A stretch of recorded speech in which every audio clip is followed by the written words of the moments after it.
Hello guys, Mistweavers received some buffs or some numerical changes, and before we're gonna go and look at the patch notes, I'm gonna go into the PTO. I'm gonna test out the new legendaries. Yes, not only Mistweavers received some new changes, they also received some new legendaries again. Disclaimer, it is early days, we're gonna be doing a lot of field crafting, especially with legendaries, because legendaries seem to be changing every week. So they're getting used to like, oh hey, I got this like favorite legendary right now. There's a high chance that's gonna change down the road when 9.1 is going to be released, but we're going to be looking at the buffs for Mistweaver. And keep in mind, guys, this is going to follow the same kind of video format that I did for my Holy Paladin, where this is the reaction video. We're reacting to the changes. We're going to possibly think out loud in terms of how this is going to affect Mythic Plus and raids. And in the next couple of days, I'm going to bring my Mistweaver. I'm going to go into PTO raid testing. I'm going to test the Mistweaver changes in real World of Warcraft scenarios in terms of raid testing, and we're gonna see how those numbers are going to, or how the changes are going to impact Mistweavers. And guys, let me know if you want to see more videos like this. If you like this kind of video format where react, test, leave a like, subscribe to the channel, it helps me to continue. Let's go and get started. So just like Morgan Day said in the developer interview that there's going to be some numerical changes, here they are. There's quite a few changes, and I'm not going to complain about them because I feel any changes towards Mistweavers is going to be welcome, because community perception of Mistweavers is abysmal. There is no one playing Mistweavers, but I don't think Mistweavers are bad, especially in pure throughput. Like, Mistweaver is one of the best pure throughput healers right now. It's just that the community perception and the amount of players that are playing them is insanely low. And we'll show you some numerical data to compare. So first of all, damage buffs. This is something that I predicted a while ago. You can check out the videos, but Tiger Palm damage increased by 10%, Blackout Kick damage increased by 10%, Rising Sun Kick damage increased by 10%, and Spinning Crane Kick damage increased by 20%. This is really important because these three parts contribute towards ancient teachings of the Monastery Legendary. So this technically, and this is something that we're going to talk about, is a direct buff, or let's say indirect buff, towards Fistweaving Legendary, which is probably going to promote fistweaving a bit more, but we'll cover that a little bit later. So, besides that, Enveloping Mist mana cost reduced from 5.6 base mana cost, used to be 6. This is, okay, mana cost is an issue for Mistweaver, and one of the biggest reasons why mana cost is an issue for Mistweaver is because Yulon, if you decide to go Refreshing Jadewind talent and all of a sudden you have Yulon instead of GG. GG is insanely mana efficient if you get those 3 stacks or whatever, and if you optimize your fistweaving properly. But if you go Refreshing Jadewind, you have an additional button to press that costs mana. Then you also have Yulon. And Yulon, honestly, Yulon is such an ability that you cannot use without like Innovate, or without losing like a good bunch of your mana, because it depends on Enveloping Mist. You need to shoot out, you press Yulon, you shoot out as many Enveloping Mists as possible in order to proc those or get those Enveloping Breaths out there. In order to use Enveloping Mist, it's really expensive, so that's why it's a lot of the times it's going to be combined with something like Mana Tea or Innervate. But Innervates usually at this given point are given to your Discipline Priest. So if you're a Mistweaver, you might, you'll have to be very, very careful. So I think Blizzard is directly trying to lower the cost of Enveloping Mist in order to reduce the pain of using Yulon, but I don't know if this is going to be enough. I think Yulon should be redesigned at this point, because I think the fact that you need to shoot out Enveloping Mist to get those Enveloping Breaths out is kind of a pain point. But let me know how you feel about this. Any changes, again, are welcome. Now, this is the most interesting one because it's going to possibly change which Covenant you're going to go if you want to raid on Mythic Plus. We'll talk about this. Revival rank 2 now learned at 56. Revival now procs Gust of Mist. And this is another pain point for a bunch of Mistweavers. For a long time, half of the toolkit for Mistweavers was not proccing from your mastery, which meant that Mistweaver scaling was abysmal, and it was just really, really awkward. Blizzard has kind of changed that in Shadowlands, where a lot of their abilities now proc from your Gust of Mist, which is your mastery, and now they finally added Revival to it. And this seems to work with things like Essence Font, and we'll talk about Bone Dust Brew and things like that, but you'll see. And then Revival healing is reduced by 10%. And you might look at this and you're like, Revival's nerfed. It's not a nerf. This is literally, well, it is a nerf, but the fact that Revival now works with Gust of Mist, overall, this is a Revival buff. Don't get discouraged by this healing reduced by 10%. This is, your Revival is going to be doing more healing, especially if you can get some juicy mastery procs right before revival. So let's go and check out Mistweaver in PTR. So this is my beautiful Mistweaver Monk on PTR, and I'm using Ancient Teaching of the Monastery. So I have to mention this, that because you are getting increased damage in terms of Tiger Palm, Black Arrow Kick, and Rising Sun Kick, and all of those things, after casting Essence Fonts, your Tiger Palm, Black Arrow Kick, Rising Sun Kick, heal an injured ally within 20 yards for 250% of the damage done. So it actually scales. All of a sudden, these damage buffs are going to encourage you to use Ancient Teacher of the Monastery. It's going to encourage you to go into fistweaving. It's going to encourage you into going a specific talent build with Rising Mist. So this is something that I kind of said a while back. If they're going to increase the damage portion of Mistweaver Monk, they need to be careful about how this is going to scale with the legendary. Maybe Ancient Teacher Monastery is going to be the only legendary that you're ever going to use, because it's just going to do so much damage. It already does so much healing.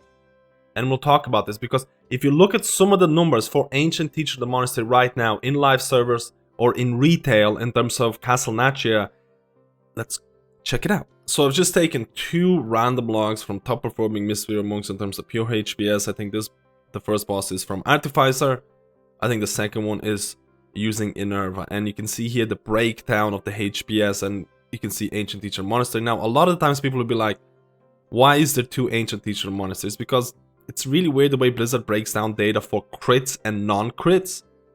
So you can see here that basically you can add them together to get the total value. So Ancient or the Legendary did a decent amount, 5 plus 3, on this really high HPS Inerva log. Now if we go to the Artificer log here, you can see Ancient Teaching doing 9% and then doing 4. And generally speaking, you can see that, and these are 2 logs, this is a sample of 2 people getting really good HPS, where a lot of times it is going to be cheesing and things like that. But generally speaking, Ancient Teachers of the Monastery is an insane legendary that can give you, I don't know, I'm gonna throw out an arbitrary number, 10+% of healing, maybe even more. Again, it can be hard to determine the true potential of the legendary while using logs, but you can use Questionably Epic Live to basically see what gear to use. And there is a legendary kind of analyzer here, and you can see here based on raids, and this is before the buffs are gonna happen or anything like that. This is for live right now. This is for live. This is getting increased in 9.1. Ancient Teacher of the Monastery is just by far the best legendary to use in raid situations. By far the best legendary to use in Mythic Plus. Keep in mind that a lot of the times in raids and Mythic Plus, you might not be able to effectively do fistweaving, so the value will drop. But if you can optimally play in melee, there's just no other legendary to pick than your Ancient Teacher of the Monastery, and this is getting buffed in the near future. So let me know how you feel about these changes. Let me know how you feel about possible fistweaving being encouraged. And I do, personal opinion, I feel that if you do stay in melee, you should be rewarded for staying in melee, because melee is generally considered a more harder playstyle, especially in Mythic Plus. I think one of the reasons why a lot of people like playing Holy Paladin is because you have to stay in melee and you get rewarded with Giga DPS. So before we're gonna go any further, I want to talk about, again, we talked about Revival change. Revival now procs your Gust of Mist or your Mastery, and you can see a clip here of me just using Revival by itself, and it procced Gust of Mist right afterwards, and then I was also using Revival Soulbind, so that also ticked afterwards. But Revival also seems to be working with Essence Font. A lot of people don't realize that if you play Mistweaver, if you use Essence Font, and then the person has Essence Font hot on them, it's going to proc Mastery or Gust of Mist twice instead of once. So there's a direct advantage to heal people who have your Essence Font hot. There's a direct advantage to basically do anything with people who have that hot. So I'm assuming, and again, this has been tested already, anytime you're going to be using Revival, you want to make sure you're going to be casting Essence Font, and right after Essence Font, you want to make sure as many people are going to have the hot. You press Revival, and there's going to be 2 Gust of Mist proccing. Success. Free healing, more healing from Mastery. All of a sudden, what does this Mastery proccing Revival, what are the implications? There's going to be direct implications to do with Weapons of Order, because Weapons of Order gives you Mastery, increased Mastery for a certain amount of time. There's going to be direct implications with Bone Dust Brew, because people get hit by Bone Dust Brew, get more healing from Mastery, or Gust of Mist. So, you can kind of already see there's going to be certain ways to cheese this Revival healing by getting mastery procs before it. Keep in mind at the moment, this is just field crafting. We're just thinking out loud in terms of possible synergies, with, you know, Covenants, Legendaries, and things like that. I want to talk about some of the new Legendaries, and there's new Legendaries for all the Covenants, but I can only really test out Kyrian because I am a Kyrian Monk. And you can see here for Kyrians, Weapons of Order calls forth Yulon, the Jade Serpent, to assist you for 12 seconds. Now, if you don't have, or if you do spec into Invoke a Chi-G, this will give you Chi-G for 12 seconds after you use Weapons of Order. Weapons of Order has a 2-minute cooldown, which is really not that big, and 12 seconds is a decent uptime, but there is possible synergies, and a lot of people have talked about this already. There's a lot of synergies with possible using Mechanicos, because Mechanicos Soulbind has, at the very end, Effusive Anima Accelerator. So, Weapons of Order releases Blast of Overcharge Anime at target location, dealing a certain amount of damage, even split between all targets over 8 seconds. That's all great and dandy. Reduces the cooldown of Weapons of Order by 8 seconds per affected enemy to a maximum of 40 seconds. So, just field crafting, thinking out loud. You have a 2-minute cooldown on Weapons of Order. That gets reduced by a maximum of 40 seconds. All of a sudden, your Weapons of Order doesn't seem that long. Weapons of Order is going to give you 12 seconds of Chi-G or Yulon. Possibly could be interesting to test out to see how it works out. In terms of how it works, the Chi-G or the Legendary, you'll notice here in the video, if I proc or use Weapons of Order, you get Chi-G by itself. If you use, and this is the most interesting part I think, if you use Chi-G with Weapons of Order and you get 2 of them, all of a sudden you kind of have this whole concept of, hey, 1 blackout kick by itself is going to give me 2 charges of the buff. 1 rising sun kick is going to give me 2 charges. If I have 1 Teachings of the Monastery and I use blackout kick, I get 3 stacks straight away. So it's kind of interesting on how quickly you can build up those buffs, and you can dish out those buffs in terms of, you know, Enveloping Mist that's going to give you Enveloping Breath. We're not really going to be talking about the true potential of the Legendaries yet, or the new Legendaries yet, because anything can change. I feel like a lot of these Legendaries go through multiple different iterations. If Blizzard provides a direct incentive for a Mistweaver to kind of go out of the comfort zone and start going into melee, into fistweaving because of the changes or buffs to damage, because this is going to indirectly buff Ancient Teaching of the Monastery Legendary, I think it's an interesting choice. I think there's going to be a lot of Mistweavers who at this point view melee as an unnecessary evil in terms of, why should I go melee when I can do a decent amount of healing as a ranged Mistweaver? Now with these changes, there might be more incentive to go out of your comfort zone and try out fistweaving. And I do feel that's the right way to go about it, because I consider fistweaving to be a more challenging playstyle. To be in melee, I feel is more challenging, especially in Mythic Plus and things like that. So it's interesting to see where Blizzard is going with this.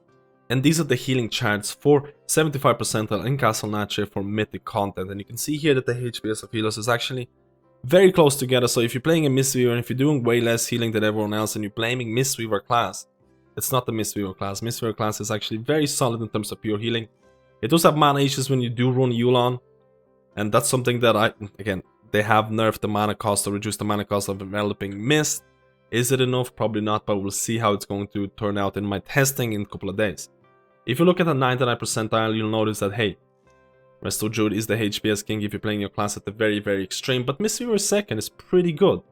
Mistweaver is getting damage increased to a lot of their abilities that increase Ancient Teachers of Monastery healing. So this healing is possibly going up.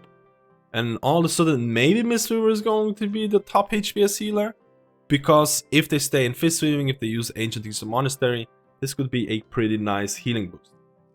This is going to reward fistweaving. This is going to reward Rising Mist. This is going to reward people who are going to be taking risks and staying into melee and optimizing their fistweaving. And this seems like a very interesting approach. Again, we're kind of thinking out loud here, but it seems that Resto Druid and Mistweaver are possibly going to be the HPS healers, like really, really solid HPS, really high HPS. Holy Priest is looking to be like a utility healer. They kind of said it, as Morgan Day said, the Holy Priest will provide a lot of utility in terms of their Symbol of Hope changes. In terms of healer damage, this is the chart for, again, 75 percentile, Mythic Castle Nature. You can see here that Holy Paladin is just a complete pumper, and they have, or they reduced Holy Paladin damage by around 15%, which they're still looking extremely strong, especially with certain, like, Ashen Hallow legendaries where you have this kind of versatility of letting it stay for 45 seconds or basically getting out of there and basically combining Ashen Hallow with wings if you want to, both in mythic and raids depending on damage patterns. And I made two videos about those, so you can check those out. In terms of Mistweaver single target damage, you'll notice around, I don't know, 7-8% increase. So it's gonna get a little bit better. Holy Paladins are gonna lose a little bit more. The balance is still not there. I still don't think there is a clear choice, or I'm still not sure if you're going to spend a lot of time thinking about should I bring a Holy Paladin or should I bring a Mistweaver, because these are the competing niche healers. Both of them are looking to be melee. Arguably, we'll have to see with 9.1. And I feel like both of them have... raid leaders will make choices based on should I bring a Holy Paladin, should I bring a Mistweaver. Mistweaver's damage is going to be increased. Mistweaver healing is going to be increased. So maybe Mistweaver is going to fall into this HPS healer who does a absurd amount of HPS. Maybe doesn't have the same utility in terms of providing damage reduction cooldowns. But maybe Revival is going to be doing a little bit more healing. And maybe the extra damage will push raid leaders to look into Mistweaver as, you know, a choice. I don't want to make predictions this early on, but I do feel that Holy Paladin with certain covenants is still looking extremely strong both in raids and mythic plus. I think the Mistweaver changes are very welcome. I think Mistweaver or Blizzard encouraging fistweaving is very interesting, and I really want to hear your opinion about this. Fistweaving or ranged? Which one do you prefer? I still haven't tested out other covenant specific legendaries, so maybe they're going to be busted or something along those lines, but let's be honest, Ancient Teaching the Monastery doing, it accounts for so much of your total healing, and that getting buffed, it's gonna be really hard to beat, if I'm being completely honest. If I were a Mistweaver main, and maybe I will be, coming into 9.1, I would start getting ready with fistweaving. I would familiarize myself with the rotation. I would get Ancient Teaching the Monastery legendary, because I do feel they're pretty good or a safe bet for 9.1. Anything can change. We're going to test out Mistweavers in the next couple of days, and you can check out the video then. Let me know how you feel about the Mistweaver changes. Let me know how you feel about the new Kyrian Legendary. Again, we're going to talk about other legendaries later on. Let me know how you feel about the revival change working with mastery. Thank you guys, and I'll see you in my next video.